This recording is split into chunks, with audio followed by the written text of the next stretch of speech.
चीन के कम्युनिस्ट नेता माओ ने कहा था कि सत्ता बंदूक की नली से निकलती है। बांग्लादेश में पिछले महीने जो भी कुछ घटा, जो भी कुछ हुआ, उसे देखकर कहा जा सकता है कि बंदूक भी सत्ता को हाथ से फिसलते नहीं रोक सकी। बांग्लादेश की पूर्व प्रधानमंत्री शेख हसीना ने अपने खिलाफ विरोध प्रदर्शन को रोकने के लिए सब कुछ किया। प्रदर्शनकारियों के खिलाफ सरकार और सेना ने मोर्चा संभाला, गोलियां चली, सैकड़ों लोग मारे गए।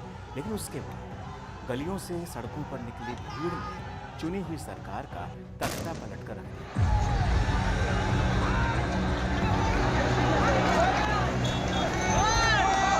शेख हसीना को उसी बांग्लादेश को छोड़कर जाना पड़ा जिसको उनके पिता ने आजाद कराया। शेख हसीना को उसी बांग्लादेश को छोड़कर भागना पड़ा जहां की वो 4 बार प्रधानमंत्री बनी। तो शेख हसीना को उसी बांग्लादेश को छोड़कर जाना पड़ा जिसकी सुरक्षा के लिए उन्होंने अमेरिका से समझौता तक नहीं किया। तो शेख हसीना को उसी मुल्क को छोड़कर जाना पड़ा जो बांग्लादेश के पहले राष्ट्रपति, जो बांग्लादेश के राष्ट्रपिता, उन दोनों के कर्ज तले दबा हुआ है। बांग्लादेश की कहानी भीड़तंत्र के सामने लोकतंत्र की उस बेबसी को नुमाया करती है जहां तर्ज़े हुकूमत संगीनों के साए में संभल संभल कर कदम रखती है। शेख हसीना अब बांग्लादेश के लिए माजी हो गई हैं। हालांकि उनका विरोध करने वाले प्रदर्शनकारियों में से कई लोग अब शेख हसीना के मुल्क छोड़कर जाने को लेकर पछता रहे हैं। जिन्हें फिलहाल अफसोस नहीं, वो भी शायद बाद में ये जरूर कहें कि एक हसीना थी। शेख हसीना की कहानी में सबसे महत्वपूर्ण किरदार उनके वालिद हैं, उनके पिता हैं। उनके पिता का नाम शेख मुजीबुर रहमान था। शेख मुजीबुर रहमान एक राजनीतिज्ञ, क्रांतिकारी, आंदोलनकर्ता और राजनेता थे। उन्हें सम्मान में बंग बंधु भी कहा जाता था। शेख मुजीब ने बांग्लादेश की आज़ादी के आंदोलन के लिए बहुत संघर्ष किया था। वो बांग्लादेश के पहले राष्ट्रपति बने, वो बांग्लादेश के निर्माता थे, तो वो अवामी लीग के अध्यक्ष थे और उदार धर्मनिरपेक्ष गुट का नेतृत्व करते थे।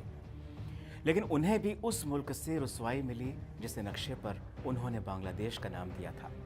शेख मुजीबुर रहमान को बांग्लादेश में राष्ट्रपिता भी माना जाता है, लेकिन उन्हें भी बांग्लादेश से बदले में वो मिला जिसका इल्म, जिसका गुमान मुजीब को शायद कभी नहीं रहा होगा। उनके पूरे परिवार को 1975 में मार डाला गया। बस शेख हसीना और उनकी एक बहन किसी तरह से बच गए। इस बार भी जब विरोध के शोले भड़के तो विरोधियों ने शेख मुजीब की मूर्तियों पर हथौड़े बरसाकर पुराने कड़वे दिनों को दोहराया। यानी बांग्लादेश एक बार फिर इतिहास को दोहराता हुआ देख रहा था। बांग्लादेश में तख्ता पलट हुआ और साल 2024 में प्रधानमंत्री शेख हसीना को अपने पद से इस्तीफा देना पड़ गया। 45 मिनट के समय की अवधि में शेख हसीना को बांग्लादेश छोड़ना पड़ा और भारत में फिलहाल शरण लेनी पड़ी। शेख हसीना के जिंदगी की किताब में कुछ मुड़े हुए पन्ने बारंबार विद्रोह की, तख्ता पलट की गवाही देते हैं। साल 2009 में भी शेख हसीना विद्रोह के निशाने पर आईं। फरवरी 2009 में बांग्लादेश राइफल्स यानी बीडीआर ने विद्रोह कर दिया था। इस विद्रोह के दौरान भारी संख्या में सेना के अधिकारी और उनके परिवार वालों की बेरहमी से हत्या कर दी गई। इस नरसंहार को बांग्लादेश के इतिहास का सबसे जघन्य हत्याकांड माना जाता है। हसीना उस समय भी बांग्लादेश की प्रधानमंत्री थीं। 2 महीने पहले ही उन्होंने बांग्लादेश की कमान संभाली थी और तभी बांग्लादेश राइफल्स के विद्रोह ने कोहराम मचा दिया। बीडीआर ने चुन चुनकर शेख हसीना के समर्थकों का कत्लेआम किया था और उस समय भी शेख हसीना की मदद के लिए भारत ने ही हाथ बढ़ाया था। तब केंद्र में यूपीए की सरकार हुआ करती थी।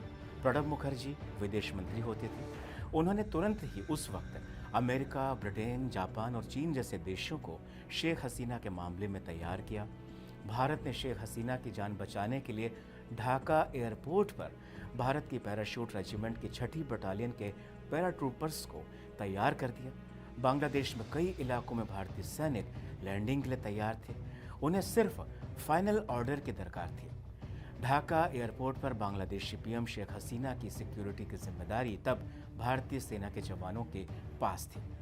उस वक्त भारत ने साथ ही बांग्लादेश के तत्कालीन army chief general Moinuddin Ahmed को चेतावनी भी दे डाली कि अगर बांग्लादेशी सेना ने गलती से भी पीएम शेख हसीना के खिलाफ कोई कार्रवाई की तो उसका अंजाम भुगतने के लिए उसे तैयार रहना होगा। इसके बाद बांग्लादेशी सेना और वहाँ का विद्रोही संगठन ठंडा पड़ गया। भारत की धमकी से उनके होश उड़ गए। पीएम शेख हसीना को फिर छूने की किसी की हिम्मत नहीं पड़ी, उनकी जान बच गई। लेकिन इस बार बांग्लादेश में हालात तब और बिगड़ गए जब शेख हसीना की सरकार ने प्रदर्शन कर रहे कट्टर संगठन जमाते इस्लामी पर बैन लगा दिया। जमाते इस्लामी संगठन पर आतंकवाद विरोधी कानून के तहत बैन लगाया गया था, लेकिन अब यही संगठन उनकी पार्टी के नेताओं के लिए जान का खतरा बन चुका है। जमाते इस्लामी संगठन से जुड़े छात्रों ने बांग्लादेश में तख्ता पलट को अंजाम दिया। शेख हसीना की हत्या करने के लिए प्रदर्शनकारियों की भीड़ पीएम हाउस के भीतर घुस गई। हालांकि शेख हसीना की किस्मत अच्छी थी, वो वहाँ से निकल चुकी थी, लेकिन शेख हसीना का घर लूटने वाली भीड़ ने जिस तरह से उनके अंडरगारमेंट्स बाहर हवा में लहराए, उससे भीड़ की मंशा समझी जा सकती थी। सवाल उठता है कि क्या इसी बांग्लादेश के लिए हसीना के परिवार ने इतनी कुर्बानियाँ दी? 50 साल पहले की एक बड़ी घटना का हम जिक्र करने से पहले आपको बताते हैं कि शेख हसीना का इराक के अरब वंश से क्या ताल्लुक है, क्या रिश्ता है। शेख हसीना का जन्म 28 सितंबर 1947 के दिन पूर्वी बंगाल के तुंगीपारा में बंगाली मुस्लिम शेख परिवार में हुआ। उनके पूर्वजों का इराक के अरब वंश से ताल्लुक है, जो कि मुगल काल के आखिर में भारत पहुंचे थे। शेख हसीना ने अपनी स्कूली पढ़ाई तुंगीपारा के प्राथमिक स्कूल में की। वो अजीमपुर गर्ल्स स्कूल में पढ़ी, फिर बेगम बदरुन्निसा गर्ल्स कॉलेज में पढ़ाई की, ईडन कॉलेज से ग्रेजुएशन किया और यहीं से छात्र राजनीति में उतरी और फिर छात्र संघ की उपाध्यक्ष बनी। उनका निकाह परमाणु वैज्ञानिक वाजिद मियां से हुआ, जो कि जर्मनी में जॉब कर रहे थे। 15 अगस्त 1975 के दिन बांग्लादेश की सेना ने अचानक बगावत कर दी। इस तख्ता पलट के दौरान शेख हसीना के माता पिता और 3 भाइयों की हत्या कर दी गई। शेख हसीना, उनके पति वाजिद और बहन शेख रेहाना बाल बाल बच गए, क्योंकि उस वक्त वो यूरोप की यात्रा पर थे। शेख हसीना के तब तत्कालीन प्रधानमंत्री इंदिरा गांधी के साथ अच्छे रिश्ते थे। इंदिरा गांधी ने उन्हें राजनीतिक शरण दी। साल 1981 में इंदिरा गांधी ने उन्हें भारत बुला लिया और वो कुछ समय तक भारत में रही।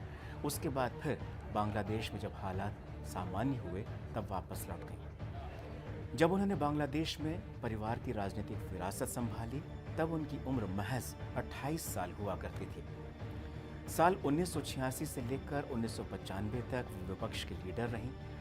पहली बार साल 1996 में वो प्रधानमंत्री बनी। इसके बाद 2001 के लोकसभा चुनाव में हालांकि उन्हें हार का मुंह देखना पड़ा। फिर 2008 में उन्होंने प्रचंड बहुमत के साथ सत्ता में वापसी की और दूसरी बार बांग्लादेश की प्रधानमंत्री बनी। इसके बाद साल 2014 में उन्होंने तीसरी बार प्रधानमंत्री पद की शपथ ली। फिर 2018 में उन्होंने चौथी बार चुनाव जीतकर बांग्लादेश के प्रधानमंत्री पद की शपथ ली। बांग्लादेश पर शेख मुजीबुर रहमान का कर्ज था, जिसे वहाँ की आवाम ने इस तरह चुकाया। शेख हसीना को उनके ही मुल्क से बेदखल कर दिया गया। हालांकि शेख हसीना वापस लौटना चाहती हैं, फिर उसी मुल्क में जहाँ के माजी में झांकने पर शेख हसीना को रुसवाइयों के सिलसिले नजर आते हैं।